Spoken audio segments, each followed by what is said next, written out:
पंडरीनाथ की कथा कर रही है, जनाबाई की कथा कर रही है। जनाबाई की माता एक लोटा जल समर्पित करती थी, पिता श्री हरि विठ्ठल हरि विठ्ठल का स्मरण करते थे। दोनों भगवत भजन में डूबे रहते थे। ये शिव तत्व में, वो नारायण तत्व में, दोनों डूबे हुए हैं। बेटी का जन्म हुआ, थोड़ा सा समय निकला जनाबाई के जन्म का, थोड़ा सा समय, और करुण की तबीयत, मां की तबीयत खराब हो गई, स्वास्थ्य गड़बड़ हो गया, स्वास्थ्य गड़बड़।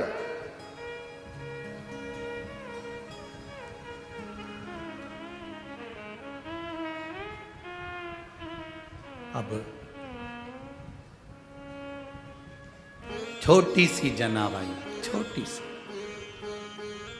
माता की सेवा करती, छोटी सी ठुमक ठुमक चलने वाली जरा सी बेटी सेवा में ली, चली गई। आज जनाबाई की माता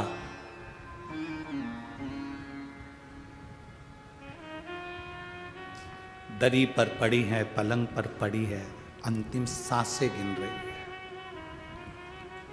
अंतिम सांसें।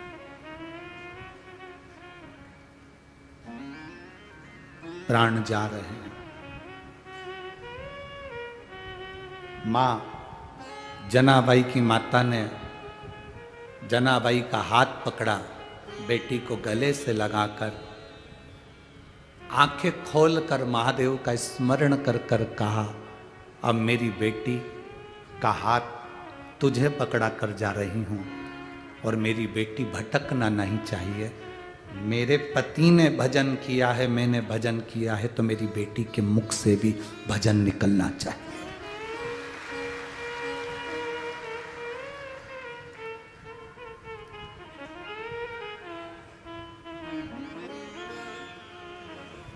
बेटी त्याग की मूरत होती है।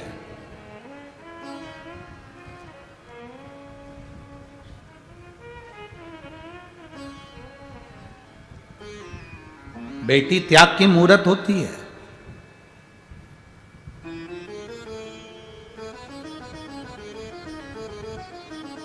अपने भाई को रखने के लिए बेटियां अपने प्राणों को भी त्याग देती है।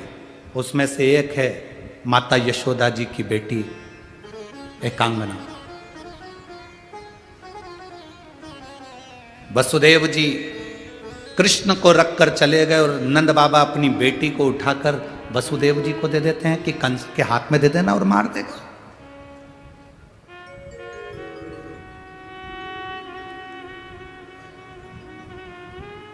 बेटी त्याग की मूरत होती है।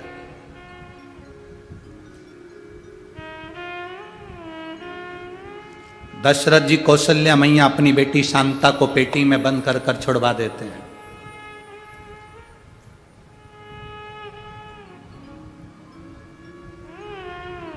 आज जनाबाई का हाथ पकड़कर शिव जी को दे दिया है, भजन तुम्हें कराना है, भक्ति तुम्हें कराना। शिव क्या करते हैं? मां प्राण छोड़ दी, जनाबाई के पिताजी ने विचार करा कि मेरी बेटी छोटी सी है, अब इसका पालन पोषण कौन करेगा, कैसे संभलेगी। पर हमने अगर एक लोटा जल देवाधिदेव महादेव को समर्पित करा है, हमने भगवान शंकर को यदि एक लोटा जल चढ़ाया है, वो जल हमारा राह बता देता है, हमारा मार्ग प्रशस्त कर देता है, हमें सतमार्ग की ओर लेकर चले जाता है। जनाबाई के पिताजी जब बेटी को देखा, एकांत में जनाबाई बैठी बैठी आंख से नीर बहाती रहती थी, मां का स्मरण करती रहती थी। दुनिया में सबसे बड़ी दौलत है, आपके घर में अगर माता पिता बैठकर आपकी जिंदगी का सुख देख रहे हैं, तो वो दुनिया की सबसे बड़ी दौलत है। दुनिया की सबसे बड़ी दौलत है, सबसे बड़ी दौलत।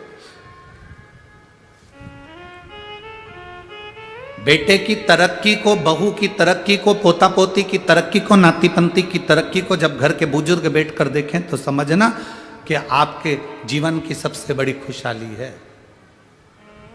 हम पाटिल जी को धन्यवाद देंगे, हम संजय भाऊ जी को धन्यवाद देंगे, यहाँ जजमान परिवार जितने बने हैं सबको धन्यवाद देंगे।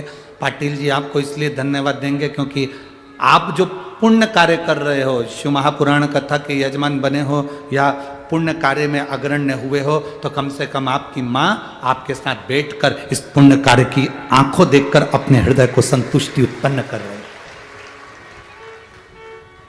एक आनंद की अनुभूति अपने माता पिता के रहते जब हम पुण्य करते चले तो वो एक आनंद का अनुभव कराते। जनाबाई छोटी सी लहंगा पहनी है, छोटी सी चोली है, सुंदर आज जनाबाई की एक चोटी है, काजल की बिंदी लगी है, नैनों में सुरमा लगा है, बड़े बड़े नेत्र जनाबाई के हो गए और रो रो कर पिता दमाजी ने आकर आज बेटी को गोदी में लेकर उसको सुंदर थोड़ा सा भोजन तैयार कर कर उसको खिलाना चाहा।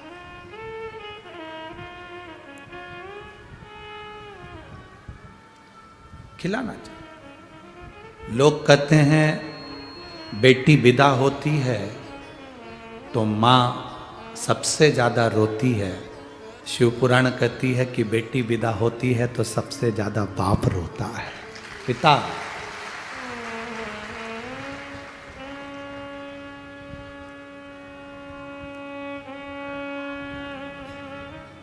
हमारे जिंदगी का पुण्य है बेटियां। रोटी का छोटा सा टुकड़ा उठाकर जब जनाबाई के मुख में दिया है, जनाबाई ने वही हाथ का रोटी का टुकड़ा अपने बाबुल के, अपने पिता के, दमाजी के मुख में दिया। पिता कहते हैं लाडो जना ले, तू खा ले।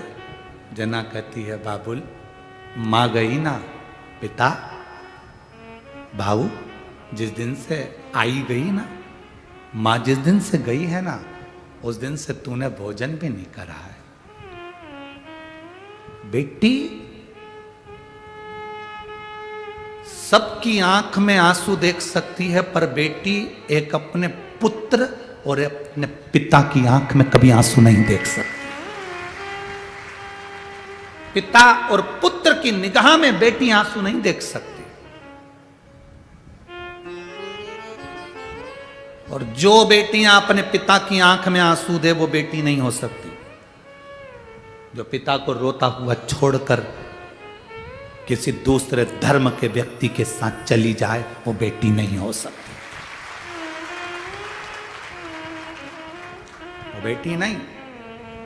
बाबुल भाऊ ले पाओ। मुख में छोटा सा रोटी का निवाला छोटी सी जनाबाई ने जब दिया, बाप की आंख से आंसू बह रहे थे और जनाबाई को गले से लगा लिया।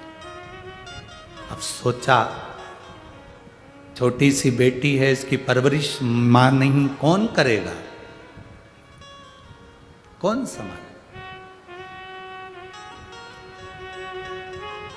चले गए नामदेव जी के यहाँ, दाइमा शेट्टी जी के यहाँ पर, उनसे कहा ये मेरी बेटी है, इसके माँ चली गई है, संभालने वाला कोई नहीं है, गोरानी जी संभाल लेंगी, नामदेव जी की माँ और पिता आप दोनों मिलकर संभाल लोगे, ये मेरा विश्वास करता है। शिव क्या करते हैं?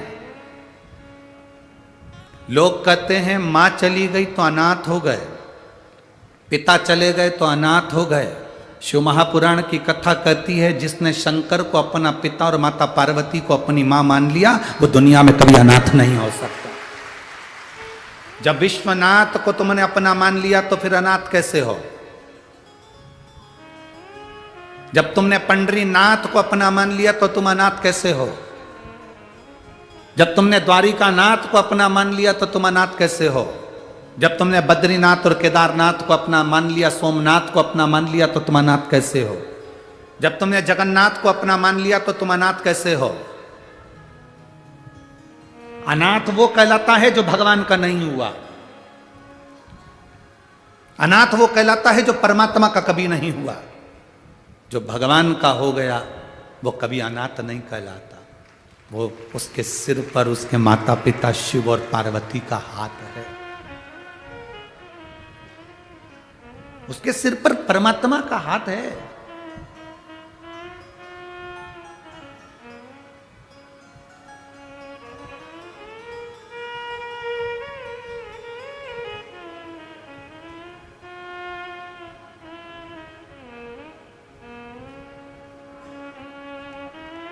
भगवान की भक्ति, भगवान का भजन, भगवान का स्मरण आप कर रहे हो तो ये आपके अंदाजे में रहना चाहिए कि शिव आपके साथ है, हरि आपके साथ है।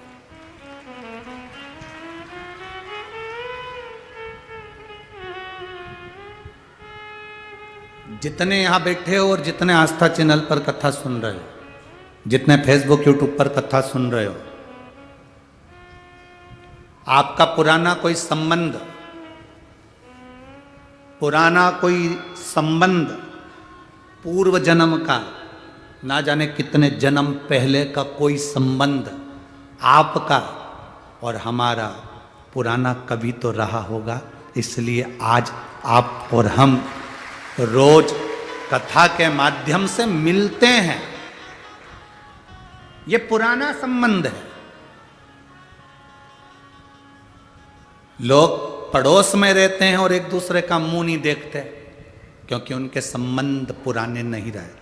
कभी कभी पति पत्नी साथ में रह रहे हैं और इतना झगड़ा करते हैं कि एक दूसरे का मुंह नहीं देखते, मतलब इनका पुराना संबंध नहीं है।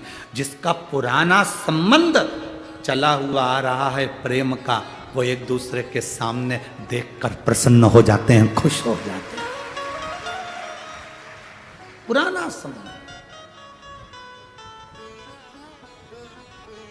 ये संबंध मूल संबंध है।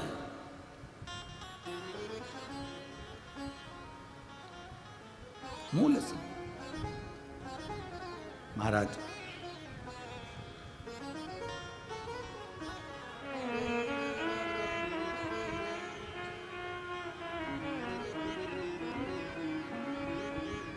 नेत्र जल, आंख में आंसू जनाबाई को लेकर दमाजी दामा शेट्टी जी के यहाँ पर पहुँचते हैं, नामदेव जी के यहाँ पहुँचते हैं। बेटी को कहते हैं, लाडो अब तुम्हारे माता पिता ये हैं, ये समझ कर तुम यहाँ रहो, तुम्हारी ये परवरिश नामदेव जी की माता गौराणी जी कर लेंगे। बेटी कहती है, बाबुल भाऊ मैं भूखी रह लूंगी, तुझसे कुछ नहीं मांगूंगी पापा, बाबा कुछ नहीं मांगूंगी मैं, मुझे मत देना कुछ भी। पर पिता अपने लाड़ों को, अपने कलेजे के टुकड़े को अलग तो मत कर, मत देना मुझे कुछ। पर जनाबाई के पिताजी ने विचार करा कि अगर बेटी अकेली रहेगी, मैं काम पर चले जाऊंगा, कोई घर में घुस गया, मेरी बेटी छोटी सी भोली सी, इसके साथ कोई गलत कृत्य ना हो, मेरी बेटी कहीं भटक ना जाए, ऐसे घर में दे दूं जहां संस्कार इसको मिलते रहें और मेरी बेटी हरि विठ्ठल का भजन करती रहे, भगवान का भजन करती रहे। दुनिया का कोई बाप नहीं ऐसा कि बेटी को खड्डे में डालेगा, कचरे में डालेगा। पिता जब बेटी की शादी करता है, अच्छा घर देखता है, काम धंधा देखता है, व्यापार देखता है, व्यवसाय देखता है, लड़का देखता है, सब कुछ अच्छा देखता है। पर पिता क्या कर सकता है? उसने बेटी की किस्मत थोड़ी ना देखी है कि उसके भाग्य में क्या लिखा हुआ, उसके भाग्य में क्या लिखा है ये पिता थोड़ी ना जानता।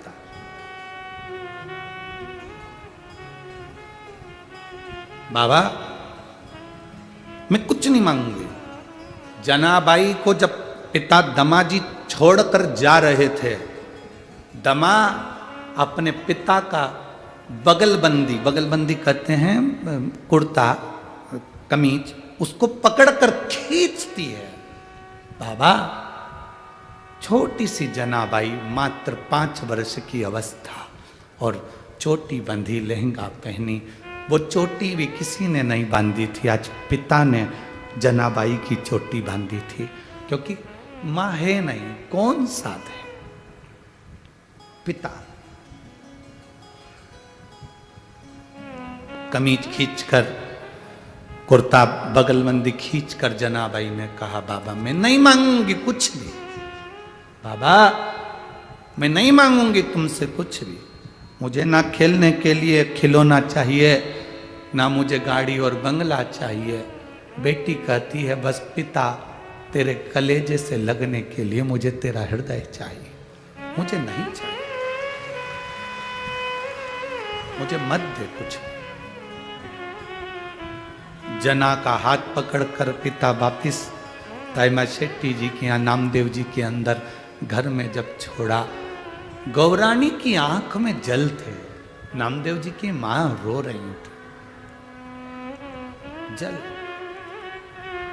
फिर दौड़ी जनाबाई, वापिस दौड़कर बाहर आ गई, बाबा बाबा आवाज लगाती लगाती, दाईमा दमाजी पिता वापिस दौड़कर आया, लाडो क्या हुआ, क्या हुआ, बाबा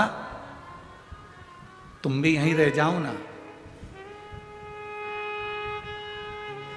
मैं मेरे पिता के बिना नहीं रह सकती, छोटी सी लड़की है, छोटी सी। ए भाई, आज की बेटियां हो सकती हैं कि विदाई में उसके आंख में आंसू ना आए, पर पहले की बेटियां जब घर से विदा होती थी ना, तो बाप तो देख भी नहीं पाता था, पीछे खड़ा हो जाता था पिता, पीछे। जिसको गोदी में खिलाया हो, भोजन करने बैठा हो तो कोरा अपने मुख का दिया हो, उस बेटी को विदा करते हुए बाप कैसे दे सकता है।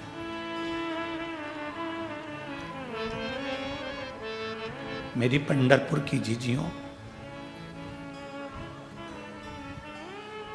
बेटे की आंख में बाप आंसू देख सकता है, पर बेटी की आंख में कभी आंसू नहीं देखता बाप, कभी नहीं देखता।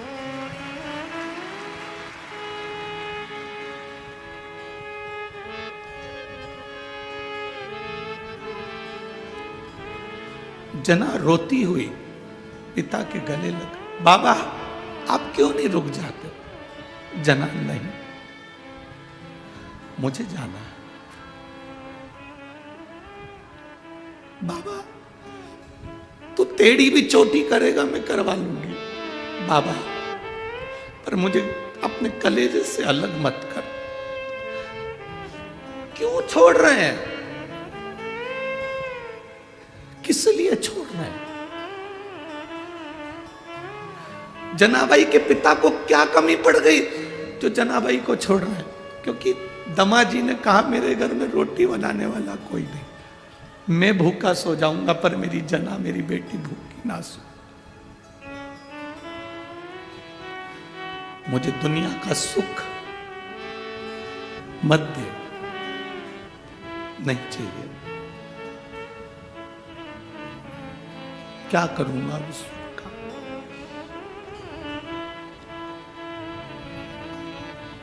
जाने लगा पिता। जनाबाई पिताजी से कहती है, पिताजी, बाबा जब मेरी मां चली गई थी, आप मुझे बहलाने के लिए जब घोड़ा बनते थे, मुझे बिठाते थे, घुमाते थे, बाबा एक बार वापिस मेरे लिए तुम घोड़ा बन। दमाजी जनाबाई के पिता नीचे झुकते हैं और आज जनाबाई पीठ पर नहीं चढ़ी है, आज पिता के गले लग गई। पीठ पर नहीं चढ़ी जना, पिता के गले लग गई।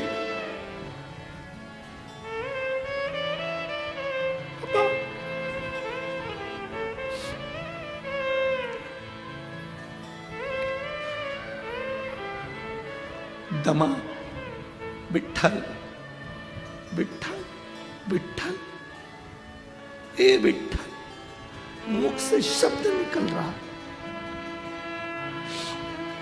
लोग कहते हैं जनाबाई को मंत्र क्या मिला? अरे बाप से अच्छा कोई मंत्र अपनी बेटी को कोई दे ही नहीं सकता, वो पिता ने दिया है, जनाबाई के पिता दे रहे हैं। कौन देगा? वो पिता दे सकते।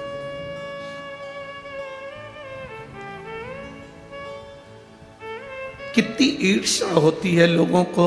हरि विठ्ठल जनाबाई की चक्की चलाने आ गए, हरि विठ्ठल जनाबाई के कपड़े धोने के लिए आ गए, हरि विठ्ठल जनाबाई झाड़ू लगाए कचरा बटोरने आ गए, जनाबाई रोटी बनाए तो सब्जी बनाने के लिए आ गए। कितनी ईर्ष्या होती है दुनिया के लोगों को कि इतना जनाबाई का नाम कैसे हो गया। अरे दिल पर घाव ना खाए होते तो मेरे शंकर तेरे दर पर आए ना होते। तो आया ही है, द्वार पर आया है।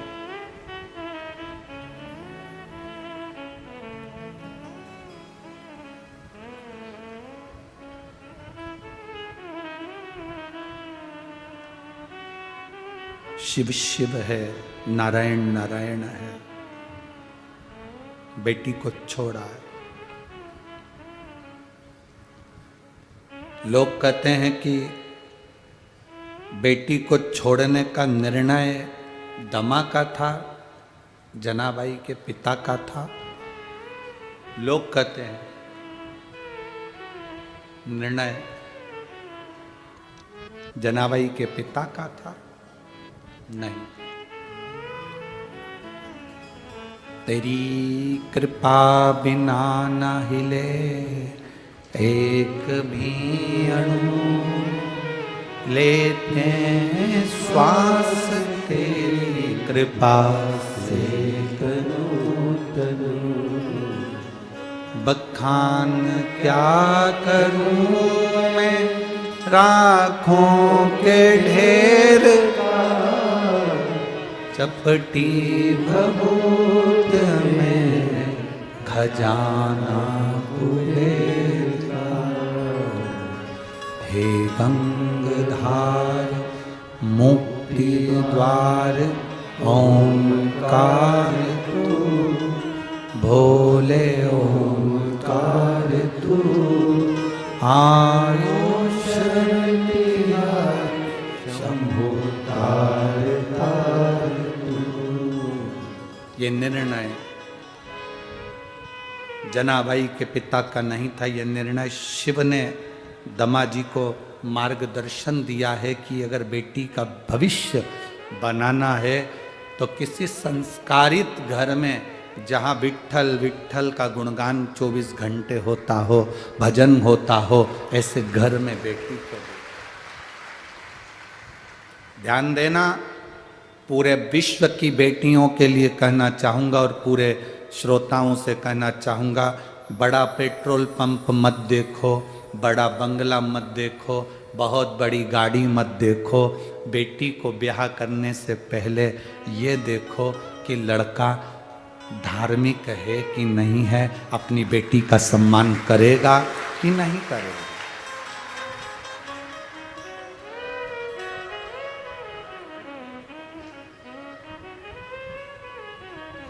बेटी का सम्मान करेगा कि नहीं करेगा, बेटी का आदर करेगा कि नहीं करेगा, बेटी का सत्कार करेगा कि नहीं करेगा, वो देखो। मेरी जीजियों, कौन सा तुम्हें पेट्रोल पंप के मालकिन कहलाना है? बोलो सही है कि गलत है? कौन सा तुमको 24 घंटे VIP 1 करोड़ की गाड़ी में अपनी जिंदगी निकालना है? कौन सा तुमको पूरे बंगले में घूमते फिरना है? कौन सा? और कौन सा तुम्हें हीरे जवाहरात में 24 घंटे लदे रहना है? ये सब किसी काम का नहीं है। जितना काम का है तुम्हारा पति अगर तुमसे एक शब्द भी मीठा और अच्छी वाणी से बोल ले, वो दुनिया की सबसे बड़ी दौलत है। दुनिया की सबसे बड़ी दौलत है सम्मान का शब्द अगर बोल लिया गया हो, बात बात में चिल्ला कर दौड़ना, क्रोध कर देना, तेरे बाप के घर से ये सीख के आई है, यही लक्षण आए हैं तुझ में, तेरे में तो अक्ल नहीं है, पढ़ी लिखी होती तो मालूम पड़ता, ढोर है तू तो, तुझ में तो अक्ल नहीं बिल्कुल भी, और वही की वही लक्षण अपनी औलादों को दे रही है, वही की वही तरीका तुझ में नहीं है, कोई तमीज नहीं है तुझ में। जब बार बार ये संबोधन बेटी को सुनने को मिलते हैं तो बेटी को अपने पिता की याद जरूर आती है। मेरे बाबुल के घर में 2 रोटी खाती ना पड़ी रहती तो अच्छा, मेरे बाबुल के घर में 2 रोटी खाती ना पड़ी रहती तो अच्छा। पेट्रोल पंप देखा, गाड़ी बंगला देखा, जमीन जायदाद देखी, पर यह नहीं देखा कि वो सम्मान मिलेगा कि नहीं मिलेगा।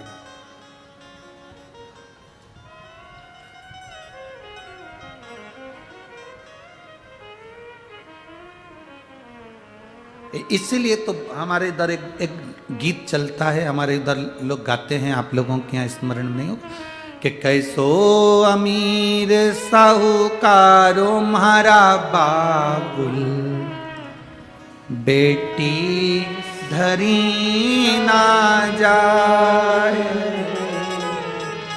कैसो अमीर साहूकारो म्हारा बाबुल, बेटी धरी ना जाए।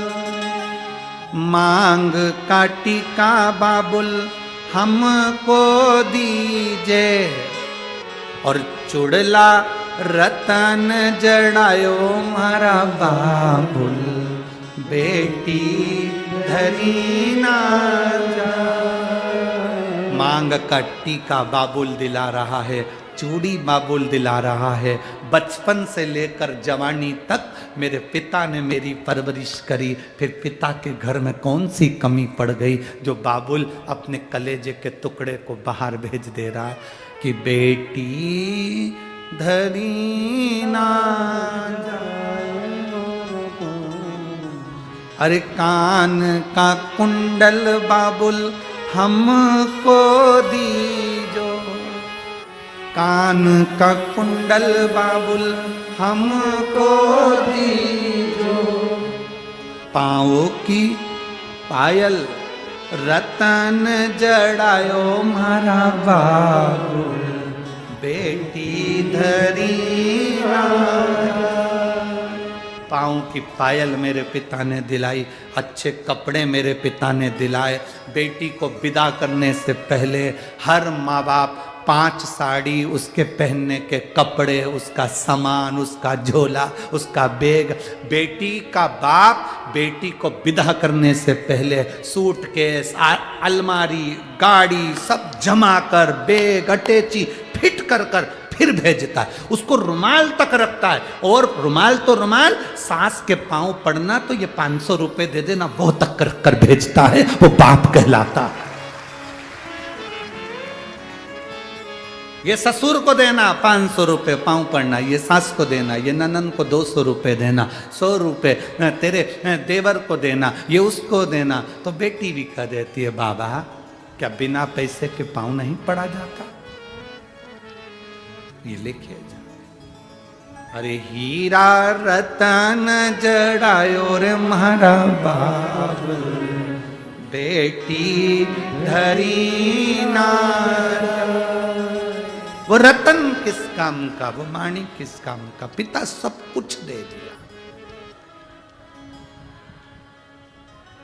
जनाबाई गौरानी जी गले से लगा कर रखी। जनाबाई हमेशा कहती थी मैं नामदेव जी की दासी हूं, पर नामदेव जी से जब जब पूछा गया कि जनाबाई कौन है, तो नामदेव जी कहते थे मेरी माता के हृदय का टुकड़ा है, जनाबाई मेरे माता के हृदय का टुकड़ा। एक बार भरी सभा में नामदेव जी से पूछा गया कि जनाबाई कौन है, तब नामदेव जी ने कहा वो पांडुरंगा के दिल का टुकड़ा है, हरि विठ्ठल के दिल का। ऐसा होता है, हाँ, सिद्ध कर दिया नामदेव जी ने। लोग प्रमाण मांगते हैं, प्रमाण। आज की दुनिया के लोगों को प्रमाण चाहिए।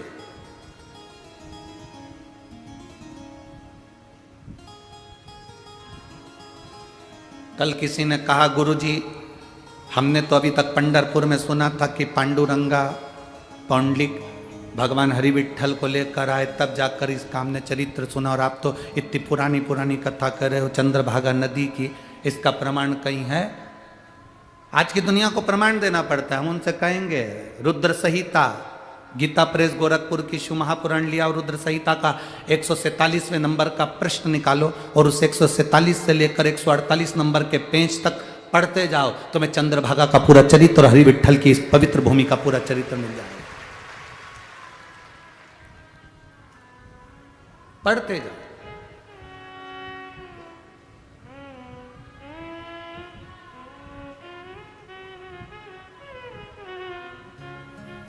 पढ़ो उसको।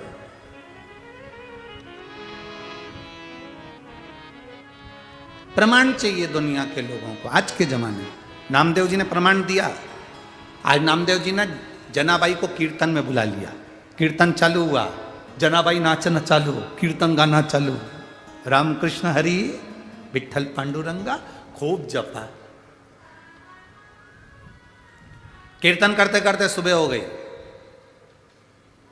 जल्दी भागी, कपड़े भी धोना है, झाड़ू भी लगाना है, भोजन भी बनाना है, क्या करूं? जो गई, कपड़े लेके पहुंच गई चंद्रभागा के तट पर। धोने वाली थी, इतने में याद आया अभी तो गेहूं नहीं पीसा, आटा।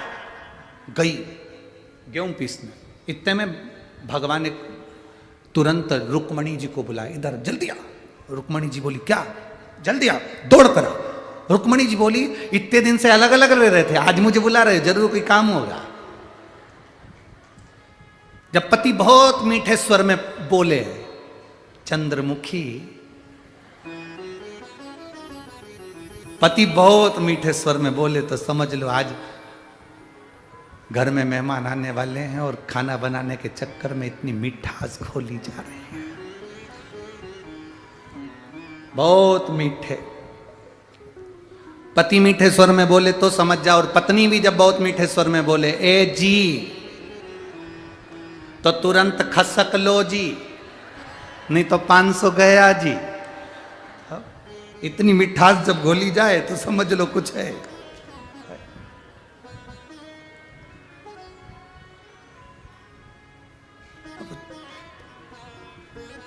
दौड़ी, इतने में भगवान पांडुरंगा हरि विट्ठल ने रुक्मणी को बुलाया, जल्दी आ जल्दी आ। रुक्मणी जी बोली क्या? इधर आ, जल्दी आ। रुक्मणी जी बोली क्या हो क्या गया? जल्दी जा। कहां? चंद्रभागा के तट पे। मां जाके क्या करूंगी? बूढ़ी का रूप रख कर जा, कपड़े का गट्ठा पड़ा है सब धोया। और रुक्मणी जी बोली मैं? भगवान बोले आज तक हमारे तो नहीं धोए, जा पहली बात, जल्दी जा। रुक्मणी जी बोल रही हैं बस एक ही बार ये काम करूंगी, उसके बाद कभी जिंदगी में नहीं करूंगी। पहले बोल रही मैं लक्ष्मी, मैं राजरानी, मैं पटरानी। भगवान बोले तू जा तो पहले, है? तू जा। तो रुक्मणी जी को भेजा, कपड़े धुल रहे, वो चक्की पर गेहूं पीस रही थी और उधर चूल्हे पर सामान रखा, झाड़ू भी लगाना, और नामदेव जी और माँ और पिताजी आए। घबरा गई, क्या करूं? छोटी सी जनाबाई, बस उसने चक्की को ऐसे घुमा के छोड़ा और आवाज लगाई विट्ठल। जो विट्ठल लगाए। भगवान रुक्मणी को कपड़े धोते हुए देख रहे थे, भगवान रुक्मणी को छोड़ के जनाबाई के घर चले गए।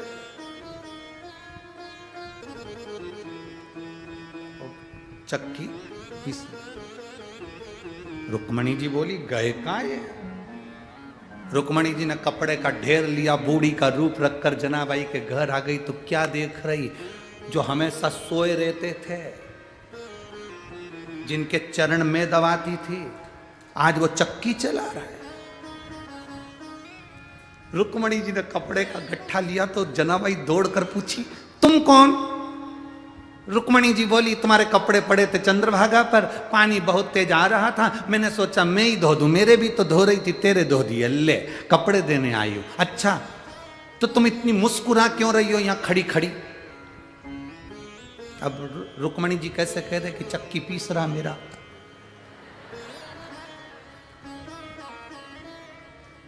मेरा प्रभु चक्की पीस रहा।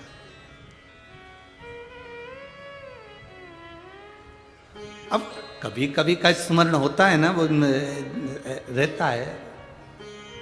एक भक्त भगवान को बड़ा प्रिय था, बहुत प्रिय। वो शिव जी के मंदिर में आता और बहुत सेवा करता, तो भगवान का बड़ा प्रिय था।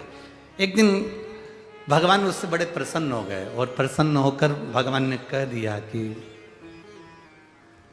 एक काम करो, तुम मंत्र का जाप करो, ओम नमः शिवाय, ठीक है? इसके सिवाय तुम्हें कुछ नहीं करना। तुम बोलते रहोगे, मैं खुश होता रहूंगा, और मैं 15 दिन बाद आके सुनूंगा तूने मंत्र का जाप किया कि नहीं किया। वो बेचारा गाय चराता था, गाय चराने में लगा रहता था, गाय भैंस उसके यहाँ बहुत थी, वो भैंस गाय चराए। अब एक दिन भैंस चराते चराते चराते चराते मंत्र बोलता रहा, ओम नमः शिवाय, ओम नमः शिवाय, ओम नमः शिवाय। एक दिन उसकी भैंस चली गई आगे, ढूंढता रिया।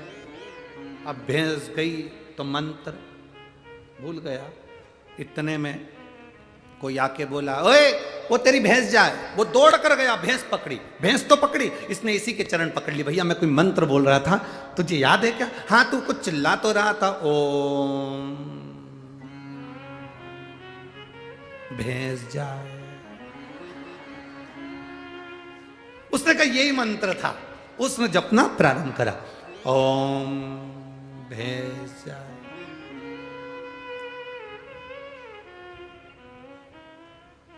शंकर भगवान ने पार्वती जी से कहा, पार्वती तूने मेरे कितने नाम सुने?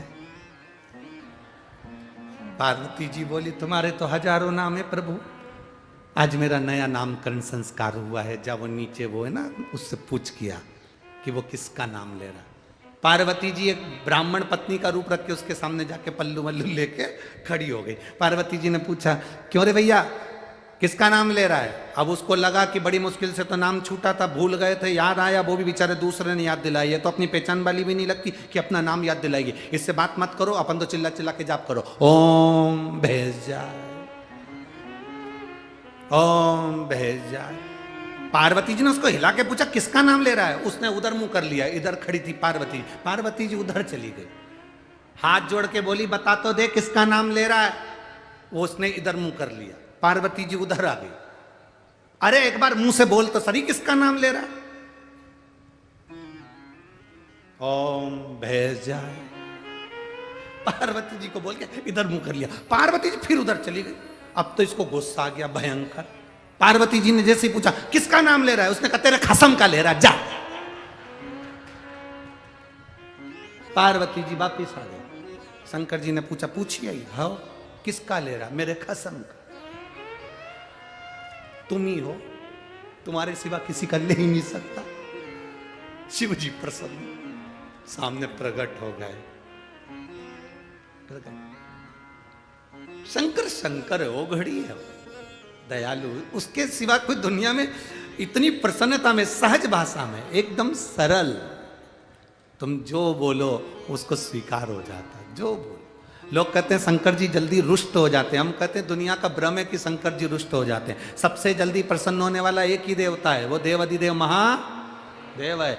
सारी समस्या का हल एक लोटा जल चढ़ाया, 3 बार ताली बजाए, बम बम बोला, शिव प्रसन्न। उन्हीं का चढ़ा हुआ बेलपत्र उठा के धो के वापिस चढ़ा दो, शिव प्रसन्न। उनके मंदिर में झाड़ू लगा दो, शिव प्रसन्न। मंदिर में भी नहीं जाओ तो शिखर का दर्शन कर लो, शिव प्रसन्न। इतना सरल देव कहां मिलने वाला?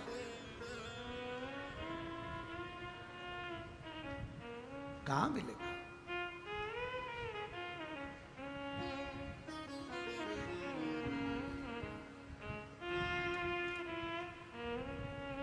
देखा रुक्मणी जी हंस रही हैं। पूछा जनाबाई ने, क्यों हंस रही हो? अब भगवान का क्या बताए कि वो चक्की पे है, गेहूं पीस रहा है, अनाज पीस रहा है। अरे भाई, भगत के वश में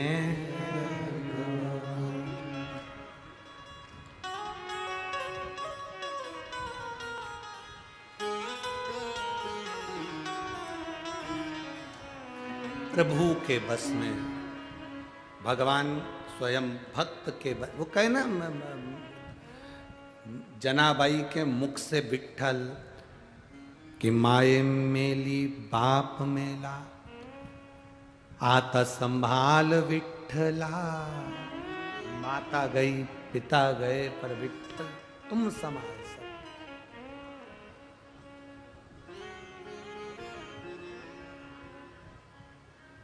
इसलिए तुमसे कहते हैं, तुमचा मुलगा मुलगी एक गडला पाणी शिवपिंडीचा घेऊ।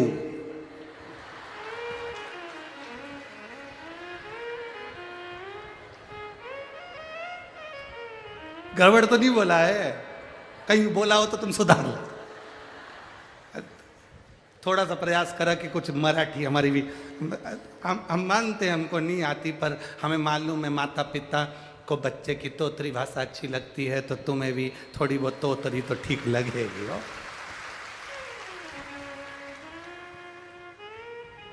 अपने बच्चों को एक लोटा जल चढ़ाने के लिए शिव जी को दो कि अपने बच्चे जाके जल चढ़ा शिवपिंडी में।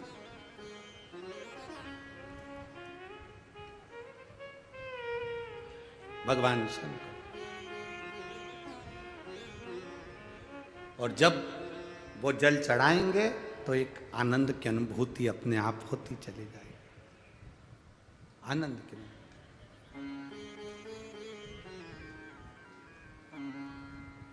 वो लोग कहते हैं ना, वो एक गीत आप लोग गाया करते हो, साथी रे तेरे बिना।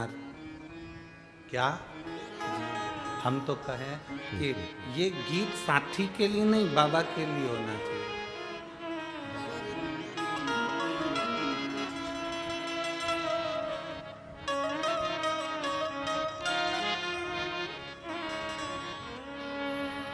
ओ बाबा रे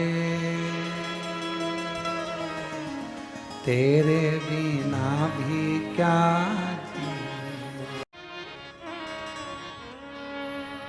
ओ बाबा रे तेरे बिना भी क्या, ओ बाबा रे तेरे बिना भी क्या जीना। भोले रे तेरे बिना भी क्या जीना। ओ बाबा रे तेरे बिना भी क्या जीना। ओ शंभू रे तेरे बिना भी क्या जीना। ओ शंभू रे तेरे बिना भी क्या जीना। फूलों में कलियों में सपनों की गलियों में, फूलों की गलियों में काशी की गलियों में, फूलों में कलियों में काशी की गलियों में तेरे बिना कुछ कमी ना। तेरे बिना भी क्या जीना। ओ बाबा रे तेरे बिना भी क्या जीना। ओ शंभू रे तेरे बिना भी क्या जीना।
हर धड़कन में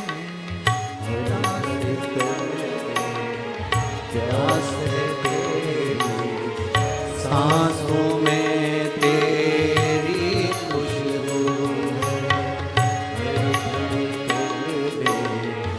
प्यास है तेरी, सांसों में तेरी खुशबू इस धरती से उस अंबर तक मेरी नजर में तू ही तू है।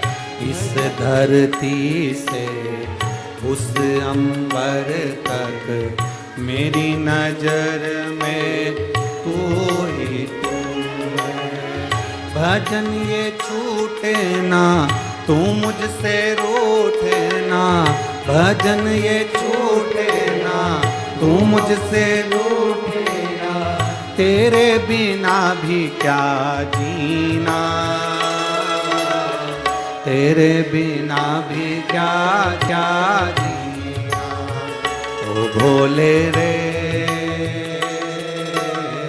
तेरे बिना भी क्या जीना, ओ तेरे बिना भी क्या जीना। ओ शंभू रे तेरे बिना भी क्या जीना। फूलों की कलियों में काशी की गलियों में, फूलों की कलियों में काशी की गलियों में, तेरे बिना कुछ कमी ना, तेरे बिना भी क्या जीना। ओ शंभू रे तेरे बिना भी क्या जीना। ओ शंभू रे तेरे बिना भी क्या जीना। ओ बाबा रे तेरे बिना भी क्या जीना। ओ भोले रे तेरे बिना भी क्या जीना। शंभू रे तेरे बिना भी क्या जीना। हार हार अपने स्थान पर बैठकर भगवान शिव जी से अपने मन की बात बड़े भाव के साथ दिल से बाबा से प्रार्थना करिए, बाबा से निवेदन करिए, भाव से कहिए। भजन ये छूटे ना तू मुझसे रूठे ना, भजन ये छूटे ना तू मुझसे रूठे ना, साथ ये छूटे कभी ना, तेरे बिना भी क्या जीना। ओ शंभू रे तेरे बिना भी क्या जीना। भोले बाबा रे तेरे बिना भी क्या जीना। सब बैठकर बाबा से प्रार्थना दिल से, जिसको आता है श्री शिवाय नमस्तुभ्यम महामंत्र का स्मरण बड़े भाव के साथ दिल से आप और हम सब पुकारे बाबा को, दिल से प्रार्थना करेंगे। श्री शिवाय नमस्तुभ्यम, श्री शिवाय नमस्तुभ्यम, श्री शिवाय नमस्तुभ्यम, श्री शिवाय नमस्तुभ्यम, श्री शिवाय नमस्तुभ्यम। भोला सब दुख काटो ओ भोला सब दुख काटो शिव शंकर जपूं तेरी माला, भोले बाबा जपूं तेरी माला, भोला सब दुख काटो हमारा, ओ भोला सब दुख काटो हमारा। वेश है मंगल मंगलकारी, वेश है मंगल मंगलकारी, शमशान वासी हमारा, शमशान वासी हमारा, ओ भोला सब दुख काटो हमारा, ओ भोला सब दुख काटो हमारा। शिव कथा कह रहे, भगवान शंकर की उदारता कह रहे। जब स्वयं हरि विठ्ठल पांडुरंगा जनाबाई के लिए आ सकते हैं, एक लोटा जल उनकी माता ने जो समर्पित करा,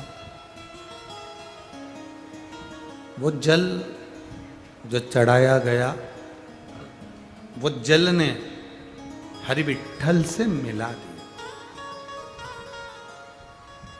वृंदावन में जो कथा हुई थी कौसी कला में, आप लोगों ने सुनी थी टीवी पे, ब्रज की रज में जो कथा हुई थी, उसमें हमने कहा था शिव जी का काम है हरि विठ्ठल से मिलाना, राम और कृष्ण से मिलाना, और राम कृष्ण और हरि विठ्ठल का काम है शंकर जी से मिलाना। ये दोनों एक दूसरे से मिलाने का कार्य है।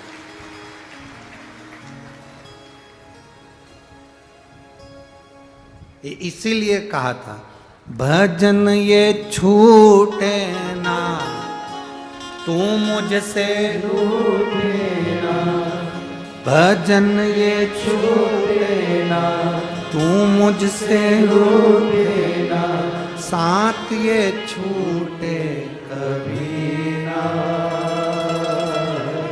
तेरे बिना भी क्या जीना, ओ शंभू रे तेरे बिना भी क्या जीना। हम एक लोटा जल शिव जी को जो समर्पित कर रहे हैं, बाबा का भजन कर रहे हैं, हमारा चढ़ाया गया जल दूर नहीं जाता, हमको पकड़कर शिव के करीब रखता। राम का दर्शन करना है तो शंकर का भजन करना पड़ेगा, शंकर का भजन करोगे तो राम मिलेंगे, और राम का भजन करोगे तो शंकर मिलेंगे।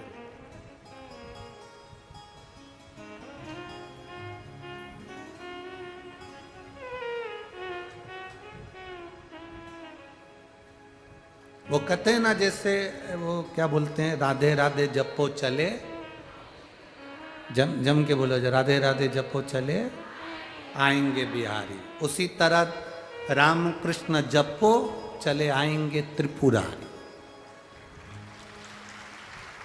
तुम जितना राम का भजन करोगे, जो तुम कितना कृष्ण का भजन करोगे, तुम जितना हरि विठ्ठल का भजन करोगे, शिव तुम्हारे करीब में, और तुम जितना शंकर का भजन करोगे उतने नारायण तुम्हारे करीब में।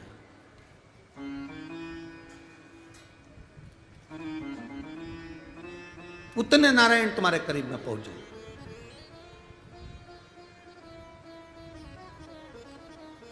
अच्छा, अभी कल कथा में कहा था कि सती मैया कथा सुनने के लिए गई, और सती माता जब कथा सुनने के लिए गई तो वो कथा सुनकर आ रही थी, शिवजी भी उनके साथ में थे, भगवान शंकर उनके साथ में थे, और भगवान की कथा सुनकर आ रहे थे, और मन में जो अभिलाषा थी, भोलेनाथ जी के हृदय में जो अभिलाषा थी, वो अभिलाषा राम जी के दर्शन की थी, तो शंकर जी को राम जी का दर्शन हो गया।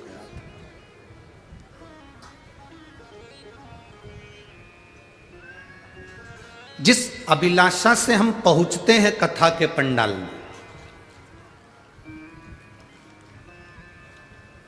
जिस अभिलाषा से हम पहुंचते हैं भगवान शिव की कथा में, भगवान शिव उस अभिलाषा को पूरी जरूर करते हैं। छोड़ते नहीं है अपने भक्त को, ऐसे ही नहीं छोड़ देते, वो अभिलाषा पूरी करते ही। महाराज शिव महापुराण की कथा कहती है, एक पत्र है देखिए,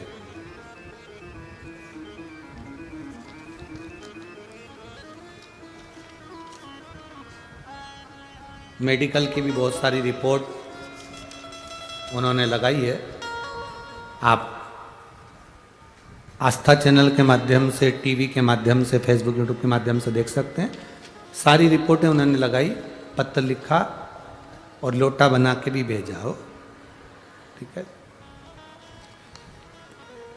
मैं केड़गांव पुणे से हूँ, सुविद्या संजय मिश्रा मेरा मोबाइल नंबर ये है। कहीं बैठे हैं हाथ हिला सकते हैं, कहीं बैठे हों। मैं केड़गांव पुणे से सुविद्या संजय मिश्रा, मेरा मोबाइल नंबर ये है। कहीं बैठे हों तो हाथ हिला सकते हैं। आप ही हैं? हाथ हिला दो एक बार। श्री शिवाय नमस्तुभ्यम। एक लोटे जल का मैं क्या गुणगान करूं गुरुदेव। मेरा बेटा 27 साल का है, उसका एक्सीडेंट हुआ था, तब मार लगने के कारण उसका सामने का पूरा मुख दुच गया, दांत टूटकर दूसरी जगह पर प्रवेश कर गया था। एक्सरे के अनुसार दांत उसके अंदर रह गया, समय निकल गया और ध्यान नहीं आया। जब दर्द हुआ, तकलीफ हुई, तब डॉक्टर को दिखाया तो बीमारी के योग बताए, ऑपरेशन करने का बोला। ऑपरेशन ऐसा होना था कि पूरा जबड़ा कटना था और डॉक्टर के हिसाब से जबड़ा काटकर ऑपरेशन होना था, तो मुंह बच्चे का टेढ़ा हो जाना था, ये डॉक्टरों ने कहा था, जिसकी रिपोर्ट मैंने पीछे लगाई है। तब मैंने आपकी कथा सुन रखी थी, देवादिदेव महादेव से प्रार्थना करी, शिवजी पे चढ़े हुए जल को बेटे को पिलाना प्रारंभ करा। एक बेलपत्र शंकर जी का लाकर अपने बेटे को देती, डॉक्टर के हिसाब से उसका मुंह टेढ़ा होना था, जबड़ा पूरा निकलना था, उसके बाद उसका ऑपरेशन होना था। वो दांत भी ऐसी जगह फंसकर रह गया था कि वहां बिना जबड़े खोले ऑपरेशन हो ही नहीं सकता था। गुरुदेव शिव शिव है। कुछ समय के बाद अपने आप बेटे के मुख में दर्द होना बंद हो गया। हमने डॉक्टर को फिर वापस दिखाया तो डॉक्टर ने ऑपरेशन करने का मना कर दिया और कह दिया अब तुम्हारा बेटा धीरे धीरे ठीक हो रहा है, इसको घर लेकर चले जाओ। मैं बाबा को यहाँ नमन करने के लिए आई हूँ। मैं केड़गांव पुणे से सुविद्या संजय मिश्रा, मेरा मोबाइल नंबर ये है। धन्यवाद, बाबा की कृपा। बैठिए। देवराज की कथा। देवराज नाम का ब्राह्मण चोरी करता था, कभी मंदिर नहीं गया, कभी देवालय नहीं गया, कभी शिवालय नहीं गया। देवराज नाम का ब्राह्मण चोरी का धन लेकर शरीर में बुखार आया, ताप पड़ा। शंकर जी के मंदिर में ठंड लग रही थी तो छुपने के लिए गया था कि इतनी ठंड लग रही है, बुखार आ रहा, ताप पड़ रहा।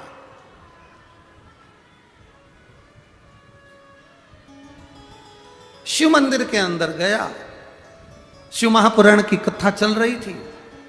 कथा में चिल्लाकर बोल रहे थे पंडित जी, हर हर मार। जैसे ही हर हर महादेव कह रहे थे, इसको गुस्सा आ रहा था क्योंकि शरीर में कष्ट था।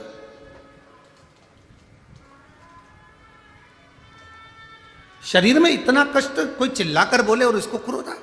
ये वहां से उठा, बाहर निकल गया। बेलपत्र का वृक्ष था, नीचे बैठ गया। ठंड लग रही थी, दुबक गया, प्राण छूट गए। देवादिदेव महादेव नंदी को लेकर आए, उस पर इसको बिठाकर कैलाश धाम लेकर चले गए। अब कितने आश्चर्य की बात है, चोर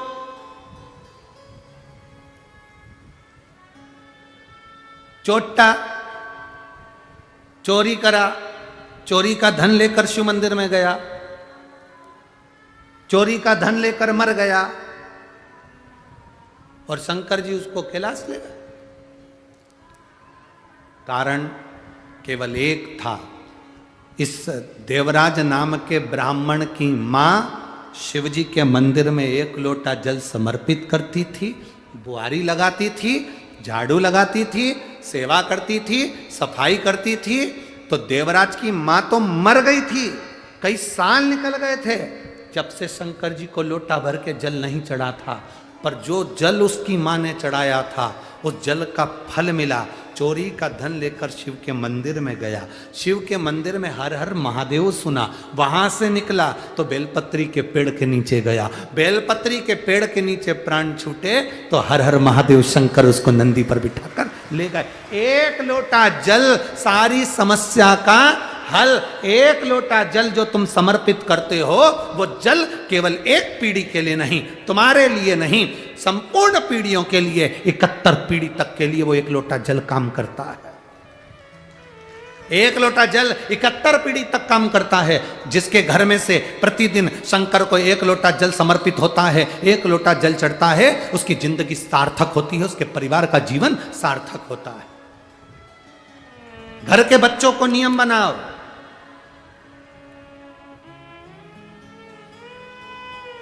अभी आपको कहा था 1 लोटे जल के लिए बच्चों को, घर के बेटा बेटी को कहो कि वो जल चढ़ा, शिवपिंडी तक जा, शंकर के दरवाजे तक जा।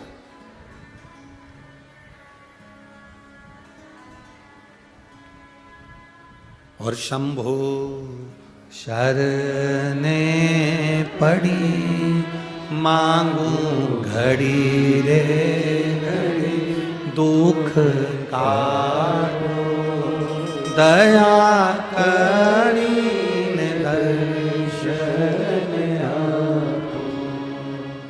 अपने बच्चों को शिव मंदिर तक भेजने की जवाबदारी अपनी बनाओ, प्रेशर देकर नहीं। हम कहते हैं अपने घर में टीवी है, कथा सुनने बैठते हो, थोड़ी सी टीवी का वॉल्यूम तेज करो, थोड़ा सा तेज। घर में नौकर हो, चाकर हो, बहू हो, बेटा हो, नाती हो, पंती हो, पति हो, पत्नी हो, कुटुंब वाले हो, रिश्तेदार हो, मोहल्ले वाले हो, सोसाइटी वाले हो, कॉलोनी वाले हो, अगर शिव महापुराण का एक शब्द भी श्री शिवाय नमस्तुभ्यम उसके कानों में भी चला गया तो समझो कि उसका उद्धार हो गया, उसकी जिंदगी सार्थक हो गई।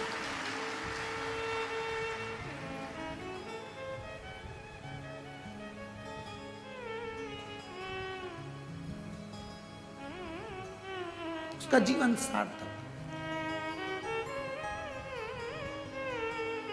हम तो भगवान शंकर के चरणारविंद के स्मरण करें, उनकी भक्ति में रमें।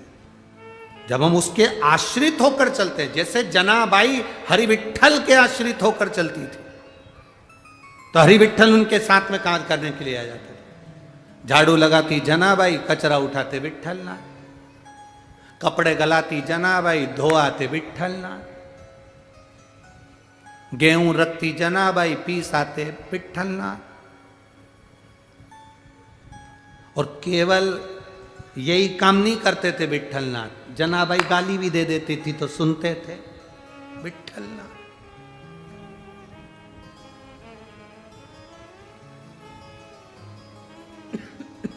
वो बोल दे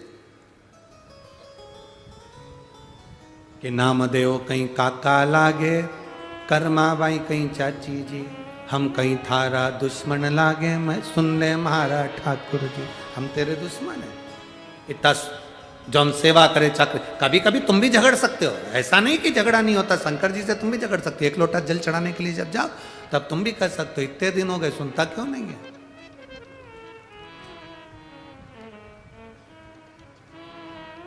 क्यों नहीं सुनता?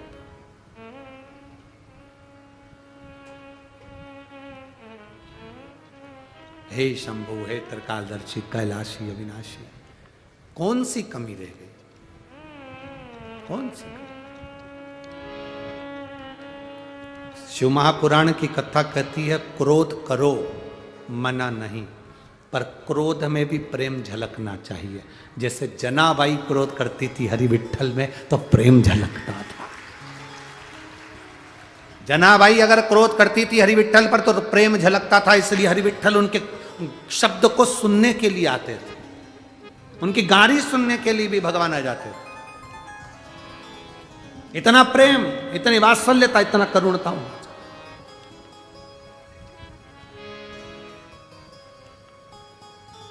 हाँ, थोड़ा समय की देरी मेरे भोलेनाथ की भक्ति में थोड़ा देरी से कभी कभी फाइल अगर मोटी होती है तो समय लगता है उसको सुलझाने में, कभी ध्यान दो। पर भगवान जब भी देगा अच्छा देगा, श्रेष्ठ देगा, कम नहीं देगा, ढेरों में देगा, तुमसे बटोरा नहीं जाएगा, इतना देगा।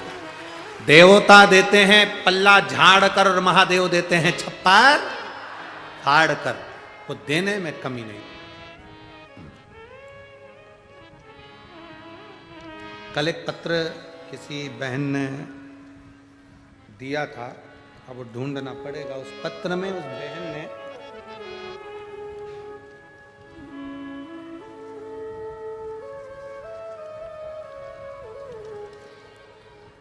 डॉक्टर ने उसके गर्भ में गांठ बताई और उसके यहां 11 साल से औलाद नहीं थी, संतान।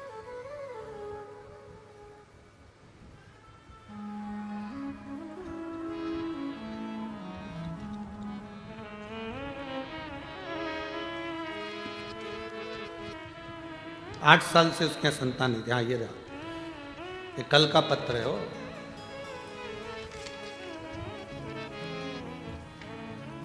अब वो कल वाली माता आज है कि नहीं यहाँ पर पता नहीं, पर ये कल का पत्र है।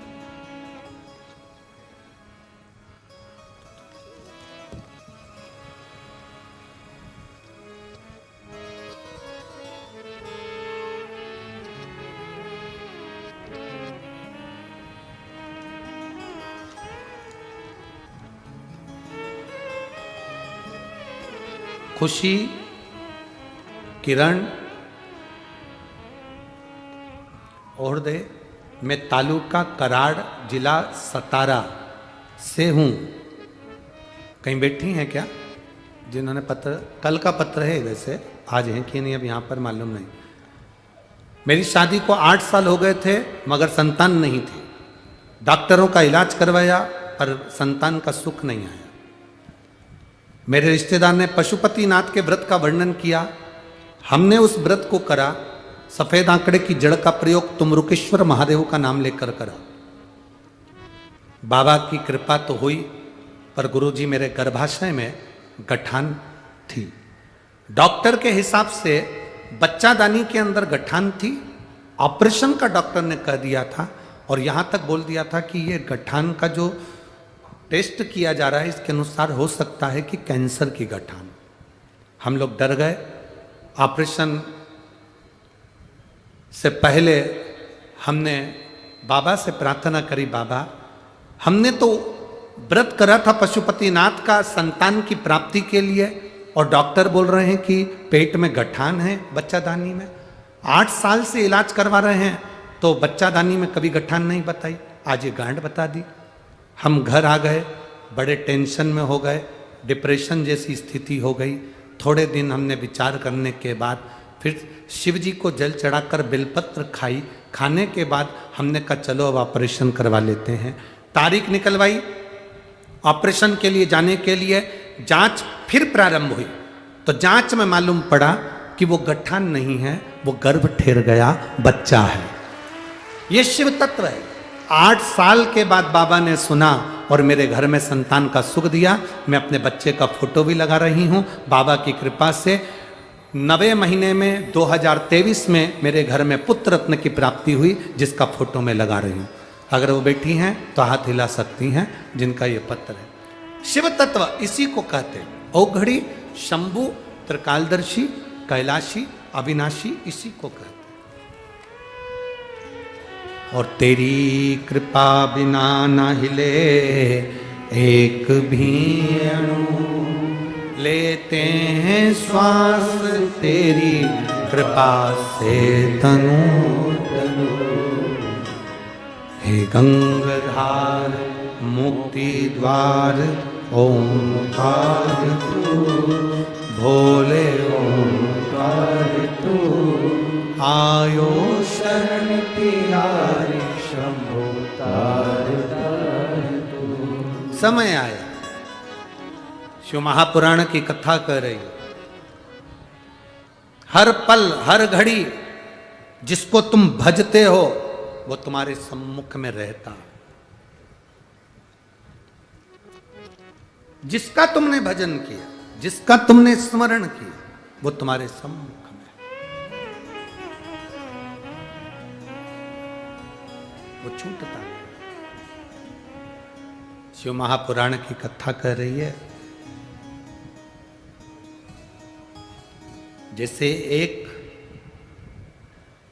माता पिता अपने बच्चे को जो भी सामान देते हैं वो अच्छा ही देते हैं। बोलो सही बात है कि गलत है?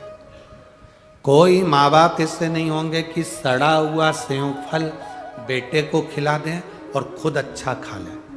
है कोई माँ बाप ऐसा? नहीं हो सकता। अच्छा सेव फल बेटे को देंगे, अच्छा केला बच्चों को देंगे, अच्छा फल बच्चों को देंगे। बेकार है, सड़ा हुआ है, गला हुआ है, वो खुद उसको खा ले। अच्छा देने का प्रयास करें। सड़ा गला नहीं रखते, सड़ा गला खुद ले लेते। जैसे माता पिता अच्छा अपने बच्चे को देते हैं और बेकार अपने पास रख लेते हैं, उसी तरह मेरा देव अधिदेव महादेव, मेरा शंभु, मेरा त्रिकालदर्शी, मेरा कैलाशी, मेरा अविनाशी अच्छा देने का प्रयास करता, बेकार अपने पास रखता।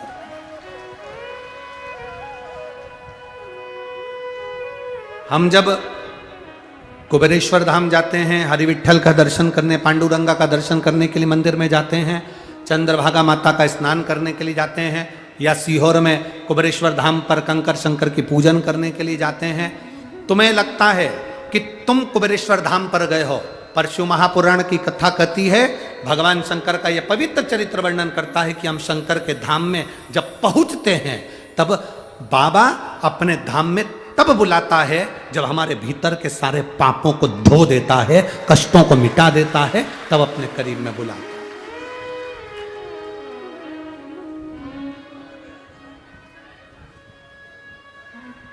ईमानदारी से बोलोगे, एक उत्तर मांगे आपसे। आप 10 रुपए किसी को दान करते हो तो तुम्हारे पास 100 या 200 या 500 रुपए तो होंगे, तभी तो तुमने 10 रुपए दान दिया होगा। बोलो सही है कि गलत है? उसने ज्यादा दिया तो तुमने ज्यादा, कहीं भूखे को, कहीं मंदिर में, देवालय में, शिवालय में तुमने कहीं 10 रुपए दान किया। उसने ज्यादा दिया तो तुमने दिया। पहले उसने क्या करा? पहले तुमको दिया, फिर तुमने किसी को दिया।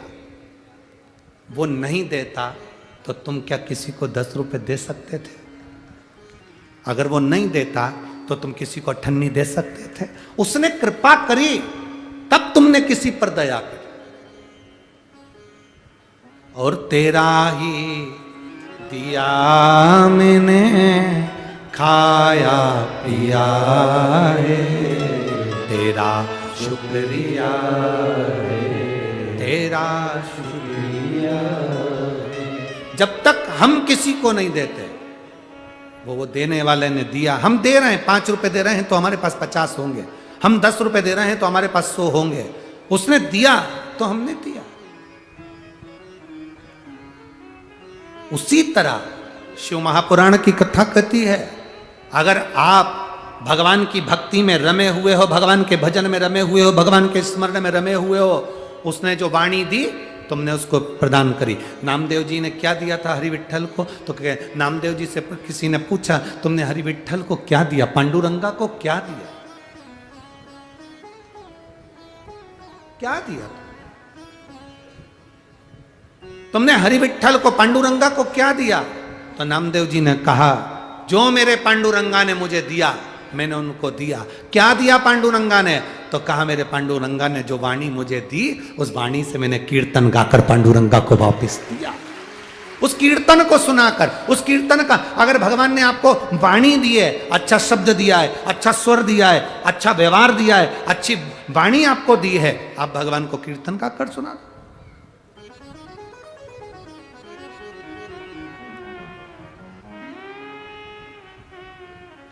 प्रेम से किया गया क्रोध भी भगवान स्वीकार करते,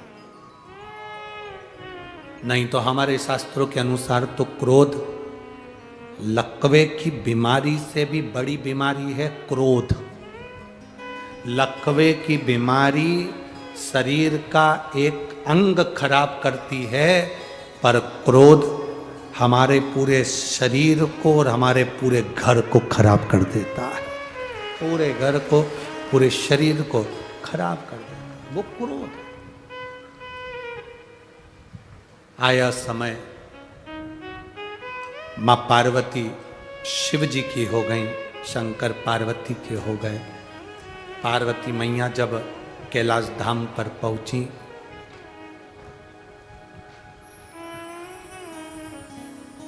कैलाश धाम पर माता पार्वती जी जब पहुंची, एक अलग उमंग माता पार्वती की भक्ति में।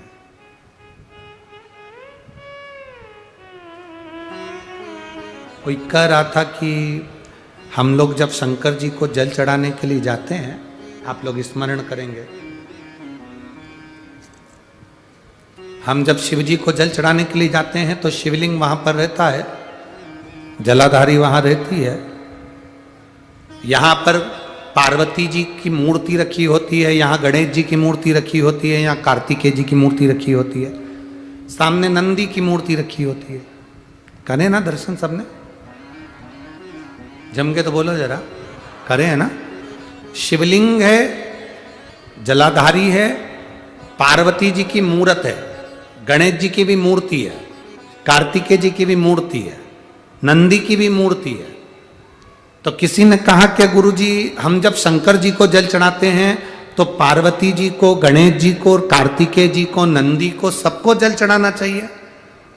शिव महापुराण की कथा कहती है, केवल शिवलिंग पर आपने जो जल समर्पित करा है वो जल पार्वती जी को भी मिल गया, गणेश जी को भी मिल गया, कार्तिकेय जी को भी मिल गया।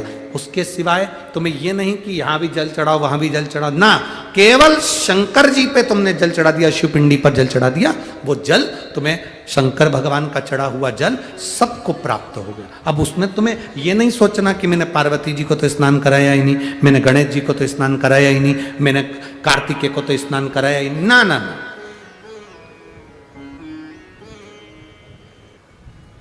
कल महाराज जी बैठे हैं सूरत वाले, उनसे और महाराज जी एक अमरनेर वाले महाराज जी से मिलना हुआ।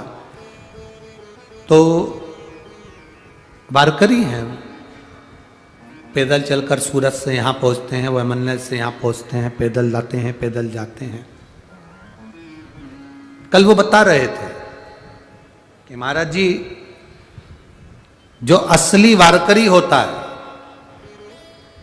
सच्चा वारकरी होता है, वो सोमवार का व्रत जरूर करता है।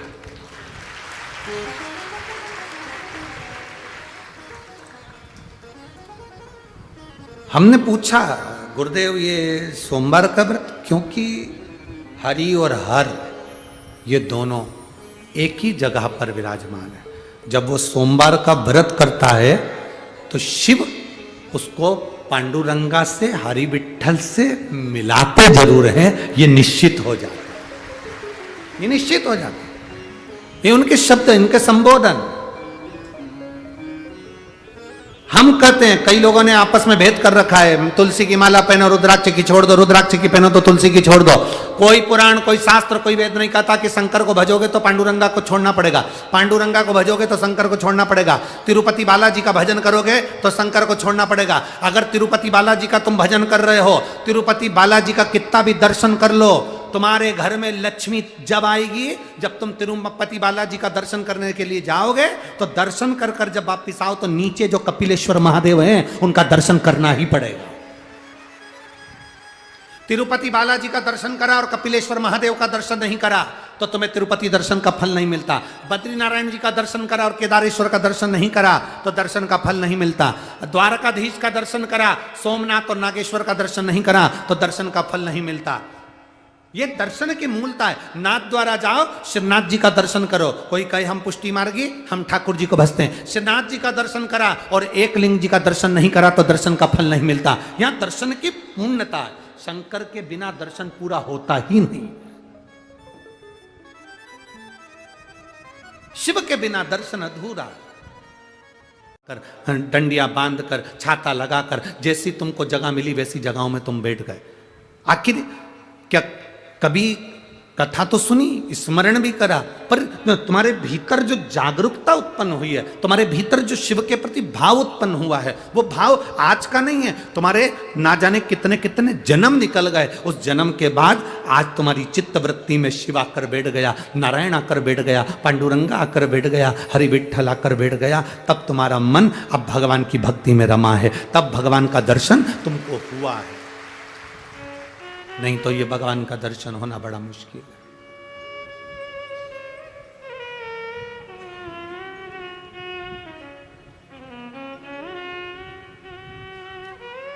मेरे बाबा दया करना,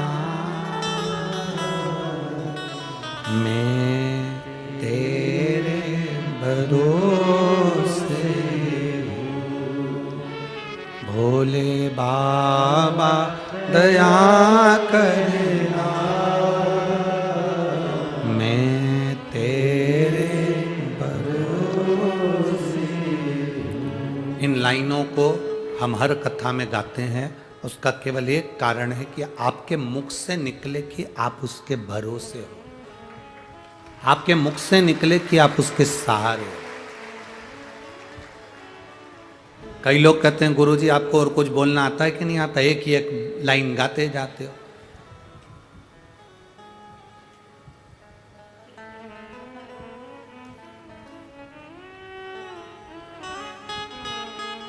कई लोग कहते हैं गुरुजी रेडियो भी चैनल चेंज करता है, आप भी चेंज करा करो ना भजन।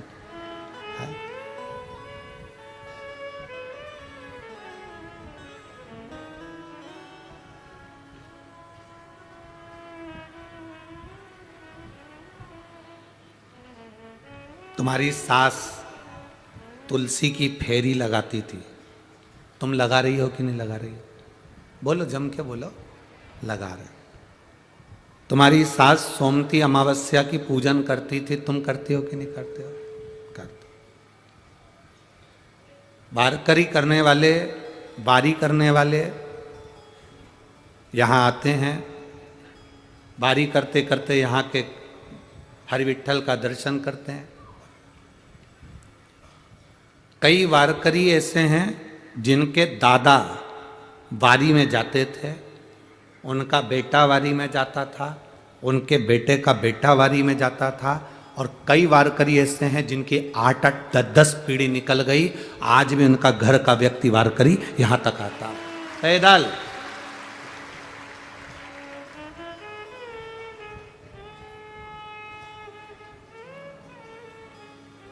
जिसके घर का एक व्यक्ति भी पंढरपुर की पवित्र भूमि पर आषाढ़ी एकादशी में पैदल आता है और कई सालों से आ रहा है, उस घर की देहली की मात्र मट्टी ही मस्तक पर लगा रहे तो हरि विठ्ठल का दर्शन हो जाता है।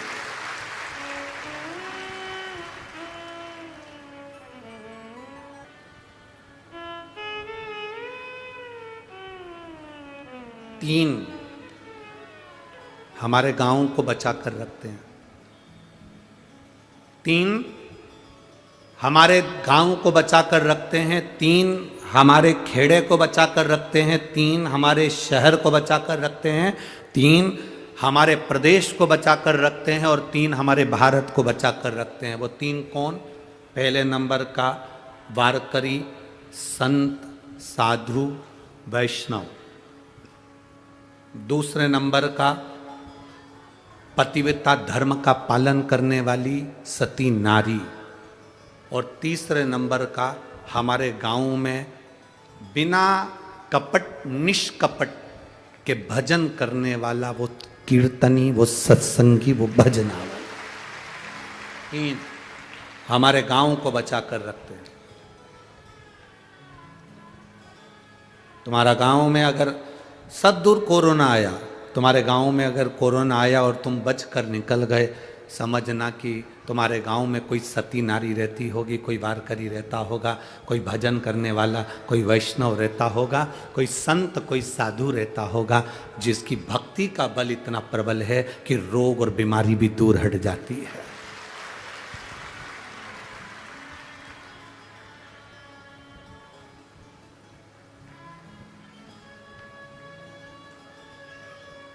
इसको चमत्कार नहीं कहते, इसको तुम्हारे भजन का बल कहते हैं।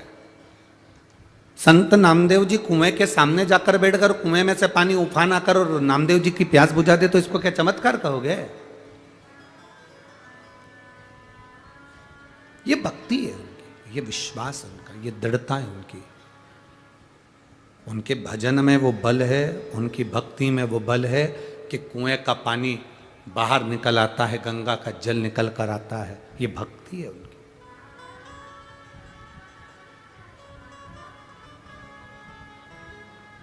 बिना भक्ति के भगवान मिला किसको है?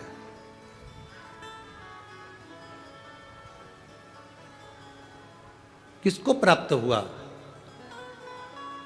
हमें लगता है कि नामदेव जी को भगवान मिला, इतनी सरलता में नहीं मिले मेरी जीजियों पंढरपुर की और मेरे जीजाओं, इतनी सरलता में नहीं मिला है मेरा बाबा।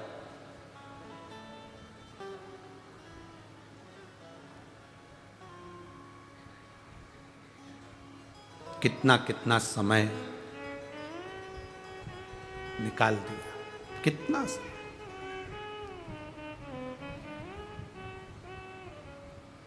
महाराज, जैसे दुनिया में एक ही चीज है जो अंधे को भी दिखाई देती है, और जिसके पास ज्यादा आ जाता है तो वो आंख से अंधा हो जाता है। वो केवल एक पैसा है। पैसा, कोई अंधा है आंख का, बिल्कुल नहीं दिखता, उसको भी पैसा दे दो, वो भी बता देगा 10 का नोट है कि 500 का है, वो भी बता देगा। पैसा अंधे को भी दिखाई देता है, और पैसा आंख वाले के पास ज्यादा आ जाता है तो वह आंख से अंधा हो जाता है। मतलब उसको केवल अपना अपना दिखता है, बाकी का कोई नजर नहीं आता है, अंधा हो गया। जैसे अंधे को पैसा समझ में आ जाता है कि ये पैसा 500 का नोट है कि 100 का नोट है कि 10 का नोट है कि 5 का नोट है कि 50 रुपए है कि 20 रुपए है, ये उसको मालूम है।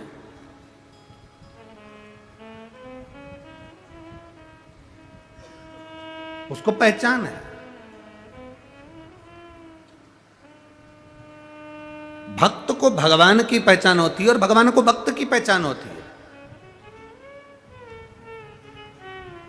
कोई जाने ना जाने, कोई पहचाने ना पहचाने, परंतु उसके स्मरण में यह चीज रहती है कि मेरा भक्त कौन सा है।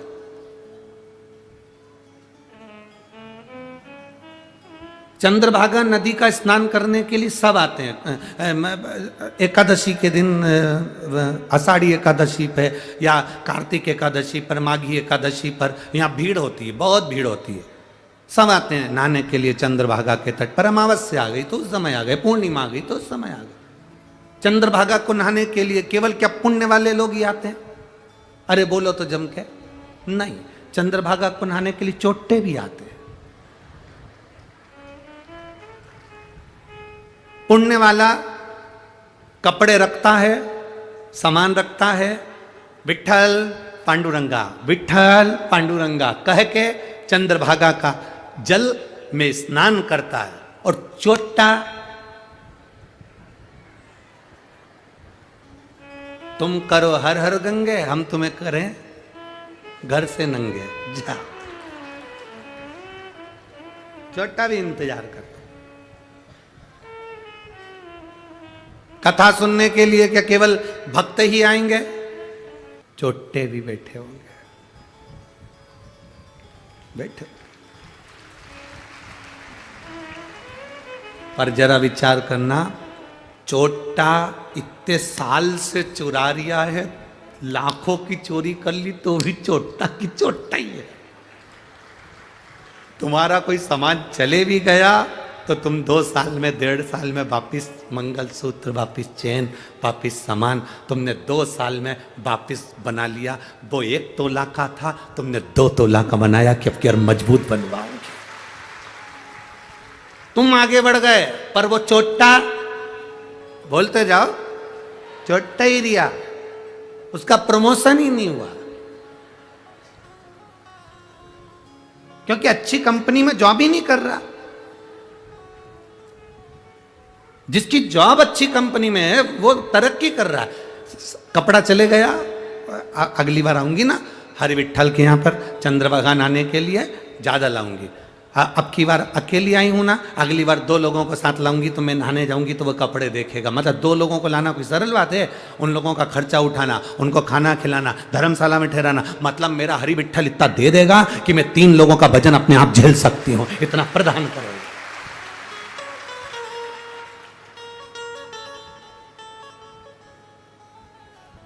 केवल पुण्य वाले ही नहीं, पापी भी जाते हैं।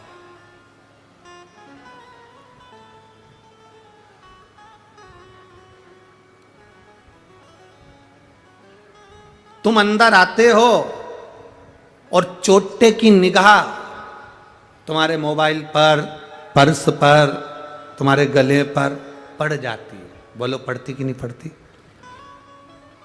पहचान जाता है असली है कि नकली है। चोट्टा कितना बड़ा परखैया होगा रे, वो पहचान जाता। इसकी जेब में पर्स कितने वाला है, इसकी जेब में मोबाइल कितने वाला, इसके गले में चेन कितने की है, तो मंगलसूत्र असली है कि नकली, चोट्टा पहचान जाता है। जैसे ही तुम अंदर घुसोगे, चोर अपनी दृष्टि से पहचान जाएगा।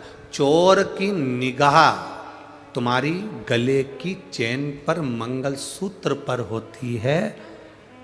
और कई कई ऐसे लुच्चे भी बैठे होंगे जो देखते रहते कितनी सुंदर आई है, कितनी सुंदर।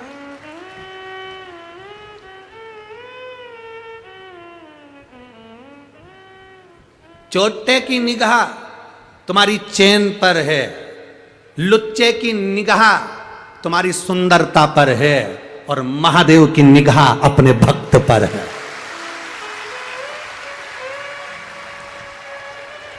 तुम अंदर आए शिव महापुराण की कथा सुनने के लिए तो चोर ने भी तुमको देखा, लुच्चे ने भी तुमको देखा, पर जब तुम कथा सुनने के लिए बैठे तब अंदर आते समय मेरे महादेव ने भी तुमको देखा कि मेरा अपना आया है, मेरा श्रेष्ठ आया है, मेरा अपना है, मेरे लिए आया है,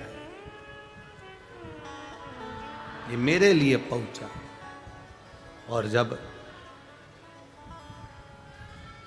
बस निवेदन इतना है कि आपकी भक्ति कम ना हो, इसलिए हम हर रोज़, कल परसों के दिन भी कहा था, वो तो हम यहाँ पंढरपुर की कलेक्टर महोदय को और एसपी महोदय को, यहाँ के कमिश्नर को, यहाँ के पुलिस प्रशासन को धन्यवाद देते हैं जिन्होंने पहले दिन ही चोट्टों को पकड़ लिया था।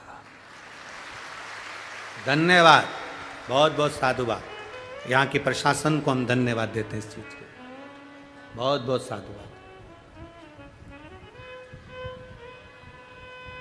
भक्ति, इसलिए आप लोगों से कहते हैं कोई कीमती सामान लेकर मत आओ, क्योंकि मेरे मालिक से बड़ा कीमती कोई नहीं है। शंकर जी से बड़ा कीमती कौन होगा? है?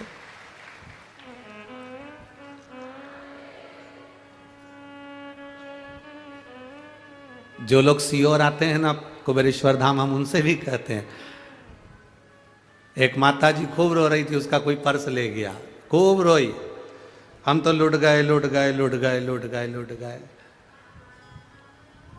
हमने कहा क्या लुट गया? पर्स चले गया। अच्छा,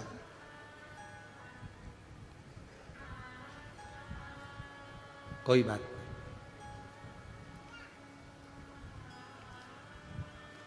वो जितना लूटता है ना, उससे 1000 गुना बेग भर कर पहुंचा देता है, बेग भर कर।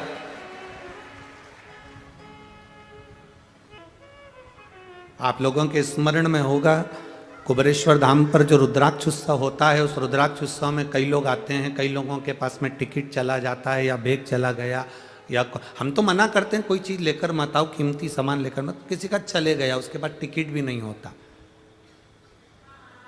तो फिर अनाउंस किया जाता है, सूचना अनाउंस करते हैं कि जिनका टिकट चले गया या पहनने के कपड़े चले गए या आने जाने का किराया नहीं, वो बाद में अपना नाम ऑफिस में लिखा है, उसका टिकट भी कुबेर भंडारी कराएगा और कपड़े भी कुबेर भंडारी पहनाएगा।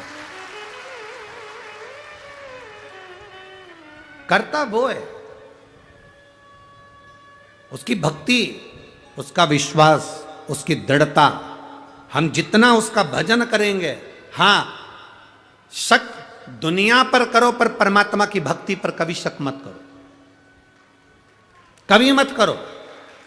और एक बात अपनी बुद्धि में उतार कर रखना, शक और शक्कर ये लिमिट में रखो।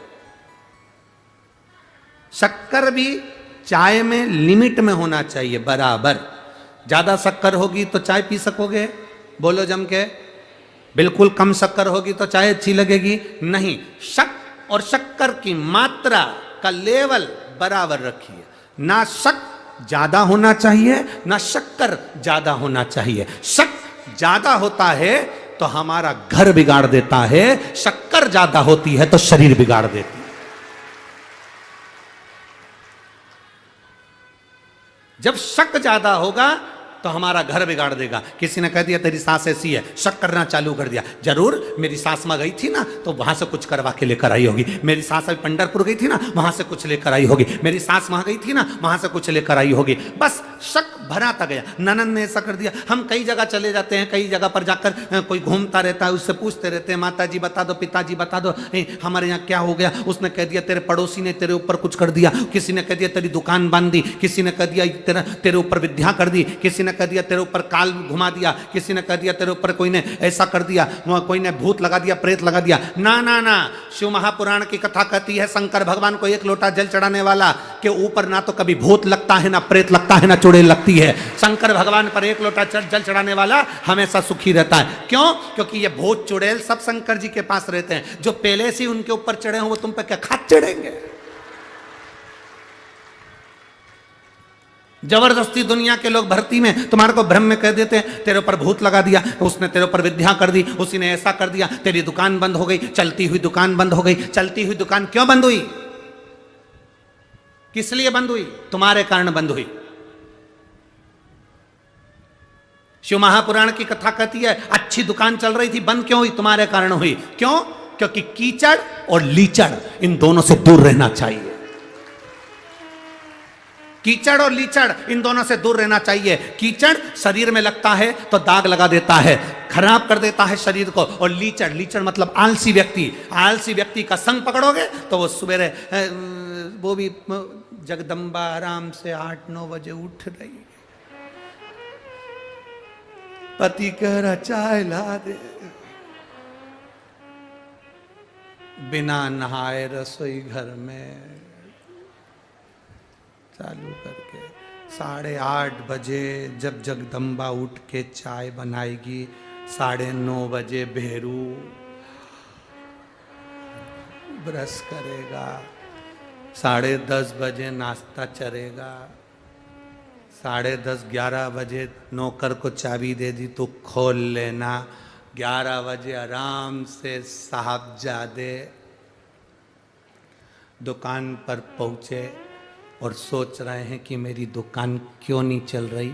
नौकर ने उसी दुकान के 2 चौराहे छोड़कर एक दुकान डाल ली और यहाँ के सारे ग्राहकों को वही भेज दिया।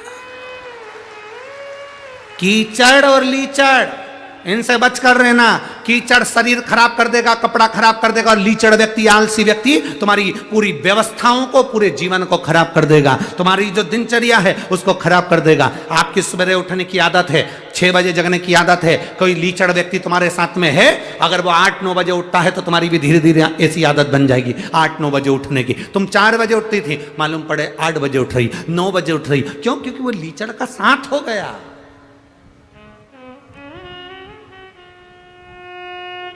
और दोस्त दूसरे पर दे रहे, माता जी बता दो हमारी दुकान क्यों चली गई?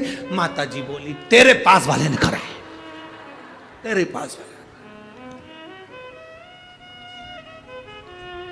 अब पास वाली से तब प्रेम था, दिवाली पे मिठाई भी भेजती थी, गुजिया भी भेजती थी, चकली भी भेजती थी, मठरी भी भेजती थी। अब उससे ऐसा हो गया, और बेचारी ने करा कुछ नहीं, पर तेरे घर के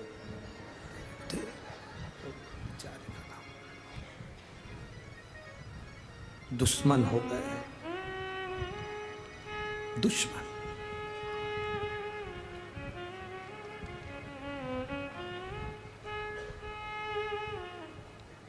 केवल एक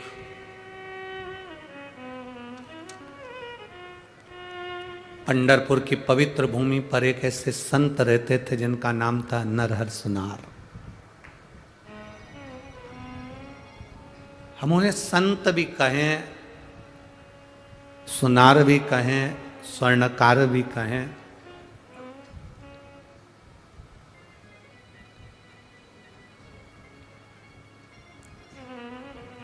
नरहर सुनार की एक बेटी थी जिसका नाम था मालू। क्या नाम था? जम के बोलो जरा। मालू। नरहर सुनार की बेटी जब 14 वर्ष की हुई, 14 वर्ष की नरहर सुनार की जब बेटी 14 वर्ष की हुई,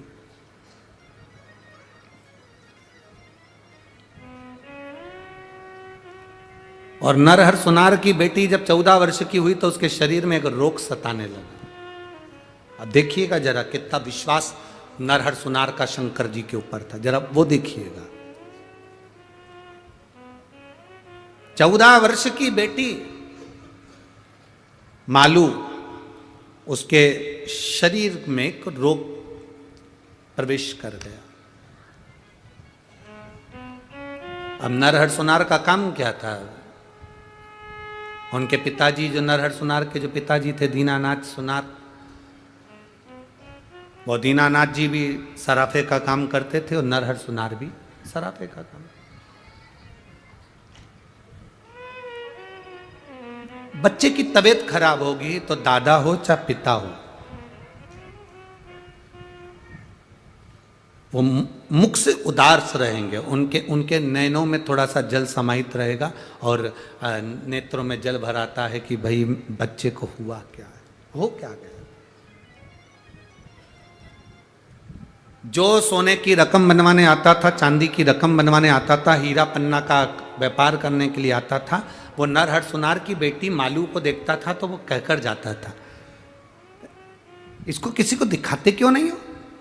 नरहर सुनार कहते थे, दीनानाथ सुनार कहते थे कि हम इसको हमने कई वेदों को दिखा लिया, कई डॉक्टरों को दिखा लिया। तो फिर अब ये बेटी, इसका 14 वर्ष का जीवन, कहां क्या होगा इसके साथ? नरहर सुनार हमेशा एक ही बात कहते थे, जाई विधि राखे शंभू ताई विधि। जैसा मेरा महादेव, मेरा मल्लिकार्जुन रखेगा वैसा मेरी बेटी रहेगी। वेद अपना काम कर रहे हैं, डॉक्टर अपना काम कर रहे हैं, मेरा महादेव अपना काम कर रहा है। महादेव अपना काम कर रहा है। हाँ, इस व्यासपीठ से कथा करते करते कई वर्ष हो गए, सालों। इस व्यासपीठ ने कभी ऐसा नहीं बोला कि आप डॉक्टर को मत दिखाना, कि वेद को मत दिखाना, कि दवाई मत लेना, कि औषधि मत लेना। कभी बोला क्या? जम के बोलो जरा, बोला नहीं। हमेशा इस व्यासपीठ ने कहा डॉक्टर शंकर का एक रूप है। बोला है कि नहीं बोला? डॉक्टर शिव का एक रूप है। आपके शरीर में रोग आया, आप डॉक्टर को दिखाने के लिए जाओ। जांच का बोल रहा है, जांच कराओ। दवाई का बोल रहा है, दवाई लो। पर इस व्यासपीठ ने एक बात जरूर कही, डॉक्टर का इलाज चलते चलते शंकर भगवान पर एक लोटा जल समर्पित करते रहो, उसका विश्वास जागृत करते रहो, उस पर भरोसा करते रहो।